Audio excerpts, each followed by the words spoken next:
আন্দোলনের আপনারা জানেন এই উপমহাদেশের ছাত্র আন্দোলনের একটা বিশাল অংশ বারবার সংগ্রাম করে এই দেশকে ফিরিয়ে এনেছে।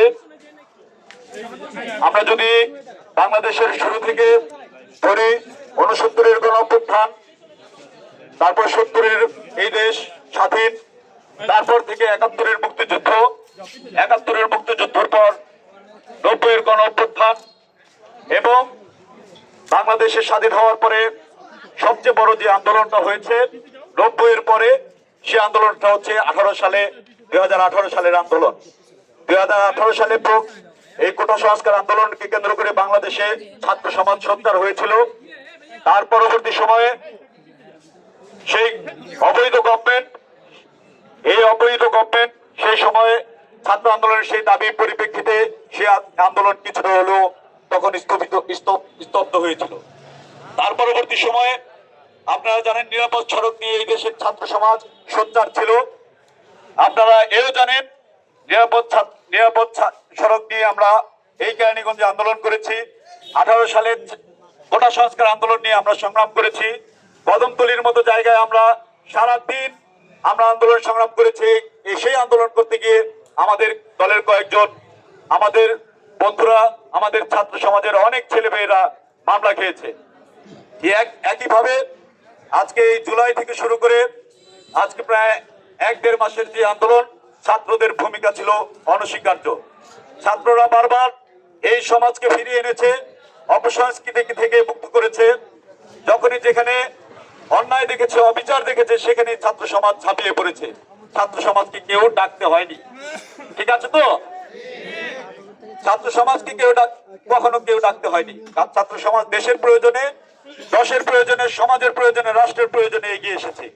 ঠিক একইভাবে আজকে এখানে যারা আমরা উপস্থিত হয়েছি, গত কয়েকদিন আগে এখানকার স্থানীয় কিছু নেতৃবৃন্দ আমাদের উপজেলা নির্বাহী অফিসার যখন এই ইউনিয়ন পরিষদের দায়িত্বভার গ্রহণ করে, এই ইউনিয়ন পরিষদের দায়িত্বভার গ্রহণ করার পরপরই এখানকার স্থানীয় কিছু নেতৃবৃন্দ ইউনোকে অবৈধ ঘোষণা করেছে।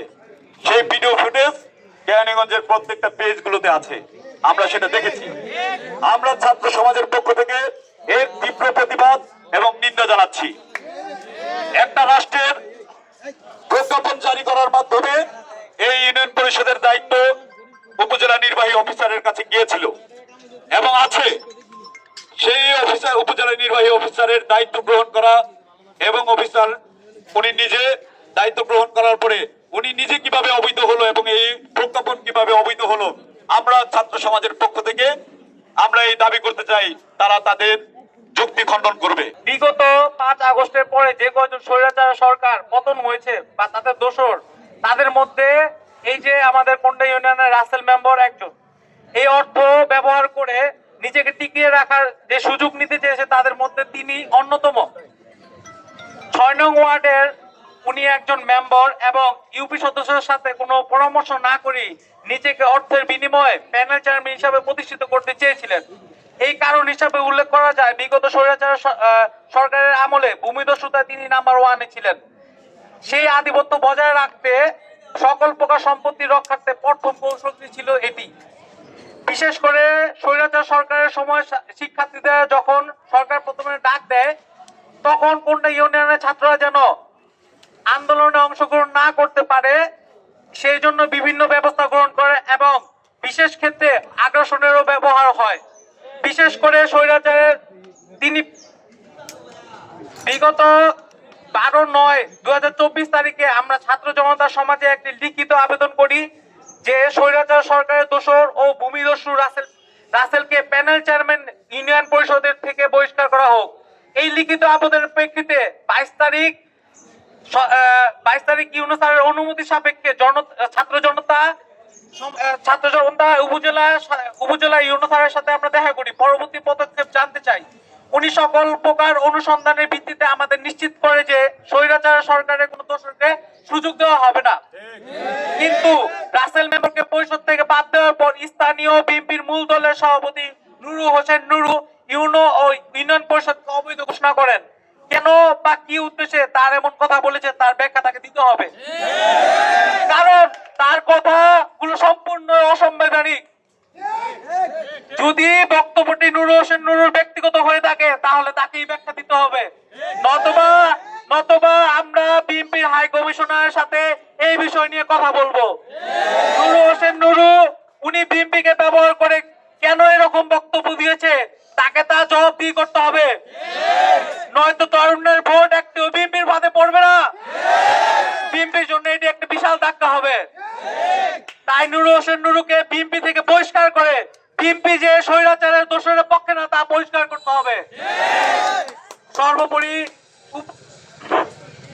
ডিসি মহোদয় ও উপজেলা ইউনো স্যারকে আমরা ধন্যবাদ দিতে চাই, এই যে উনি স্বৈরাচারের সরকারের দোষরকে বহিষ্কার করে উপজেলা তত্ত্বাবধানে কোন্ডা ইউনিয়ন পরিষদ। আমরা এই প্রশ্ন জানতে চাওয়ার পরে আমাদের বিভিন্ন ভাবে চাপ প্রয়োগ করে সেট প্রয়োগ করে আমরা যেন রাসেল মেম্বারের বিরুদ্ধে কোনো পদক্ষেপ না নিতে পারি তার জন্য তারা আমাদের চাপ প্রয়োগ করে। এমনকি 2 তারিখে যখন আমাদের ছাত্র জনতা এবং সাধারণ মানুষের তোপের মুখে পড়ে ডিসি মহোদয় ইউনো স্যারের নির্দেশে রাসেল মেম্বারকে অবৈধ হিসাবে ঘোষণা করে, তখন তাদের কোনো বক্তব্য ছিল না। তারা তখনও রাসেল মেম্বারকে পুনর্বাসনের ব্যবস্থা করে গেছে। এখন এই পর্যায়ে এসে তারা এটাকে ঘুরিয়ে তাদের থেকে ক্রেডিটও নিতে যাচ্ছে, এবং তারা ক্রেডিট নিয়েছে ভালো কথা, আমরা ছাত্র সমাজ দেশকে ভালোবাসি, তারা ক্রেডিট নিয়েছে, তারা ক্রেডিট নিয়ে দেশের উন্নয়ন, কিন্তু তারা কেন রাষ্ট্রদ্রোহী কথা বলবে? একটা ইউনিয়ন পরিষদে এসে এই ধরনের কথা বলা অবশ্যই রাষ্ট্রদ্রোহী কথা। আমরা ছাত্র সমাজ এবং সাধারণ মানুষ সরকারের কাছে, আমাদের রাষ্ট্রের কাছে আমরা দরখাস্ত জানাই যে এইসব রাষ্ট্রদ্রোহীদের বিরুদ্ধে ব্যবস্থা নেওয়া হোক। আসসালামু আলাইকুম, আপনাদেরকে অনেক ধন্যবাদ।